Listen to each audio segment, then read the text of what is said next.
एक समुद्री राज्य था, वहां एक अजीब नियम था।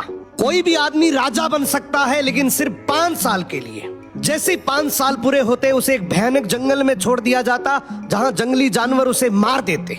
इसलिए ज्यादातर लोग राजा बनना तो चाहते थे। वो उस 5 साल के पीरियड में खूब मजे करते, पर जब 5 साल का समय पूरा होता तो वही आदमी रोते बिलखते जंगल की तरफ जाते। एक दिन एक समझदार आदमी राजा बना। उसने सोचा 5 साल तो बीत जाएंगे, अगर मैंने आज से ही बात का सोच लिया तो मैं बच सकता हूँ। अब वो राजा था तो सारी चीजें उसके कंट्रोल में थी। पहले साल जंगल में शिकारी भेजे, खतरनाक जानवरों को हटा दिया। दूसरे साल लकड़ी काटने वाले को भेजा, जंगल साफ करवा दिया। तीसरे साल किसान भेजे, खेती शुरू हो गई। चौथे साल घर और महल बन गए। 5वें साल तक वो जंगल एक खूबसूरत शहर बन चुका था।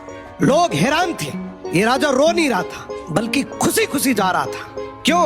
क्योंकि जहां दूसरे लोग मौत देखते थे, उसने अपने फ्यूचर का राज्य बना लिया था और फिर वो वहां जाकर आराम से राजा की तरह रहने लगा। इस कहानी की सीख बहुत सिंपल है। आज आपके पास समय है, या तो आप इसको यूटिलाइज कर लो या फिर कंफर्ट जोन में बिता दो।